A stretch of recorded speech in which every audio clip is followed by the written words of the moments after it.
ये हमारा custom order का एफएमएस है, जिसमें कस्टमर की साइड से हमारे पास जो भी ऑर्डर आते हैं उसको हम इस एफएमएस में ट्रैक करते हैं। इसका फॉलोअप पीसी लेंगी विकास जी से, जो शॉप पर रहते हैं, शॉप पर काम करते हैं वो, और वही ऑर्डर मैनेज करते हैं, वही कस्टम ऑर्डर मैनेज करते हैं। तो उनसे फॉलोअप लेने का जो काम है वो पीसी का है।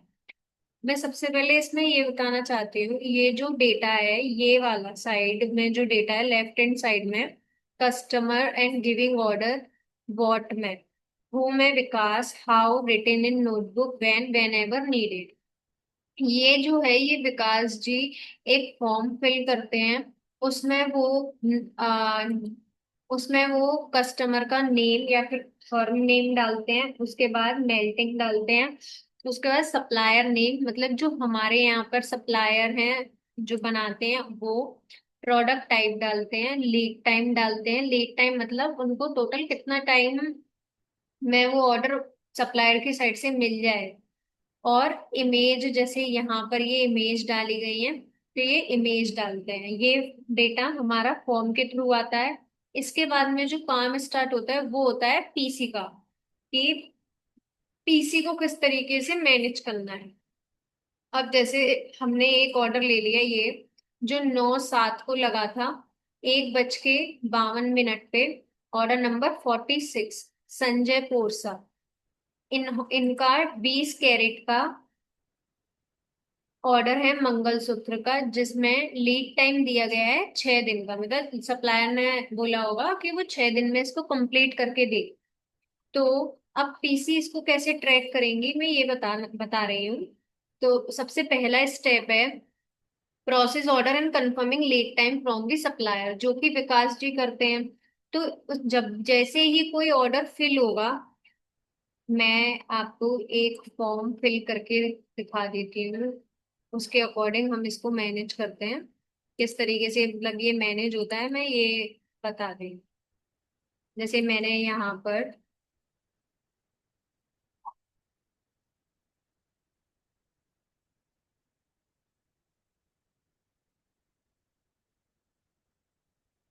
ये नेम डाल दिया, पेंटिंग ले ली, सप्लायर नेम डाल दिया, प्रोडक्ट टाइप मंगलसूत्र डाल दिया, और लीड टाइम डाल दिया हमारा सपोज 5 डेज का, और इस फॉर्म को सबमिट कर दिए।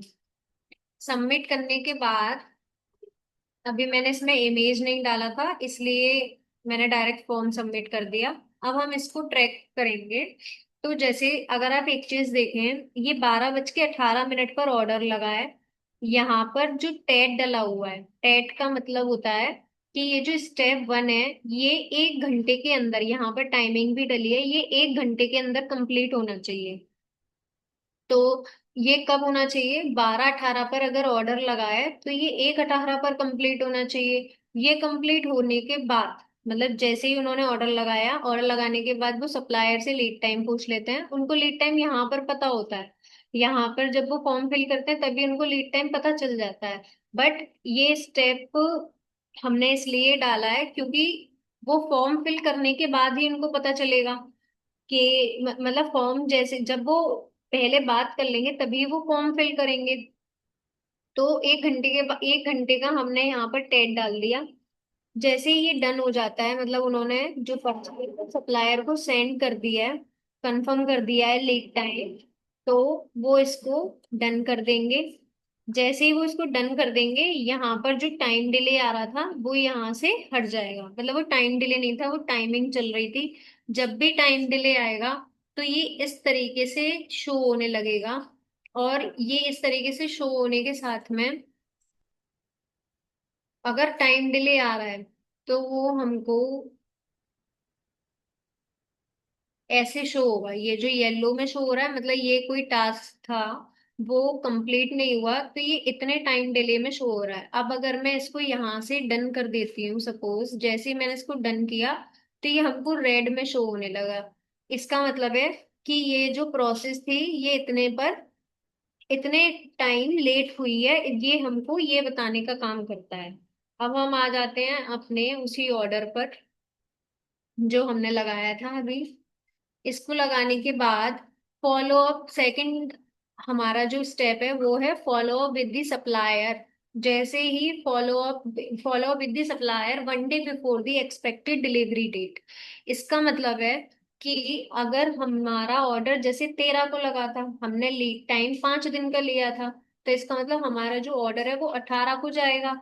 तो हमको उससे एक दिन पहले अपने सप्लायर से बात करनी है कि क्या ये ऑर्डर मुझे कल तक मिल जाएगा, कोई प्रॉब्लम तो नहीं है, कुछ भी हो सकता है, सपोज सप्लायर लेट हो गया है या कोई भी उसका रीजन है, तो इसलिए हम उससे बात करेंगे। तो ये जैसे 17 की टाइमिंग है, हमने उससे सपोज 17 को बात कर ली, तो जैसी बात कर ली इसके बाद हमारे पास दो ऑप्शन है, ऑन टाइम या लेट ऑर्डर। अगर ऑर्डर ऑन टाइम है तो हम ऑन टाइम लगा देंगे, अगर सप्लायर ने बोला कि मुझे 2 दिन का टाइम और लगेगा, तो वो हम यहाँ पर लेट ऑर्डर सेलेक्ट कर देंगे।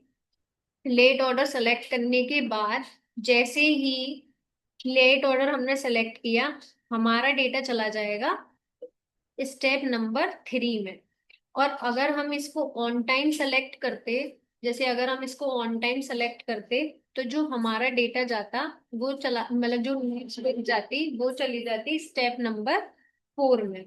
और अब जैसे उसने बोला था कि मुझे 2 दिन का टाइम और लगेगा यहाँ पे लेट ऑर्डर में, तो हमने यहाँ पर आ गया अभी, ये टाइम आ गया। इसके बाद हमने क्या किया कि यहाँ पे अपना न्यू लीड टाइम डाल दिया कि उसको 2 दिन का टाइम और लगेगा, और इसको 2 दिन डालने के बाद यहाँ से डन किया।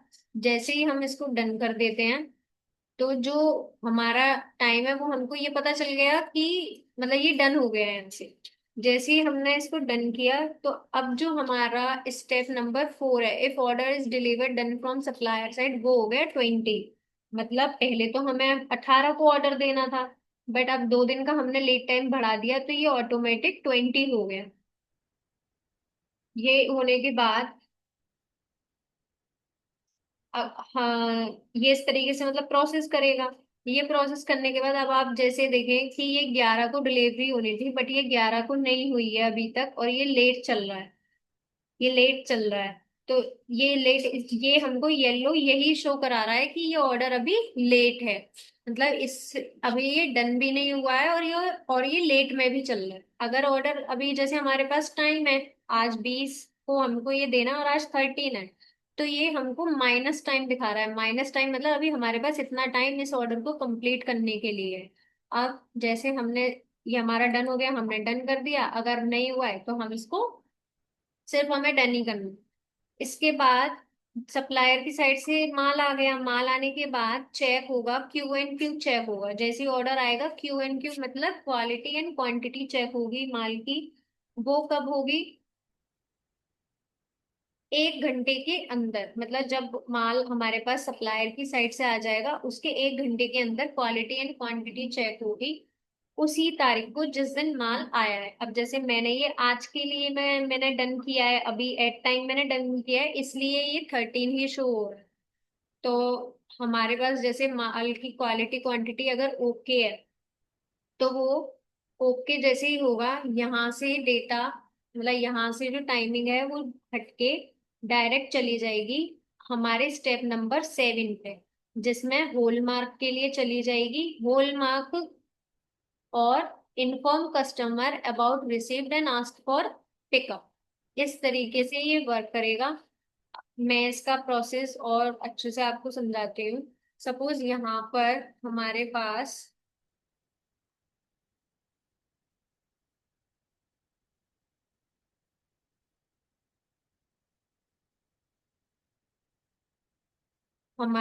यहाँ पर था नॉट ओके। अगर ये नॉट ओके होता, तो जो हमारा टाइमिंग है, मतलब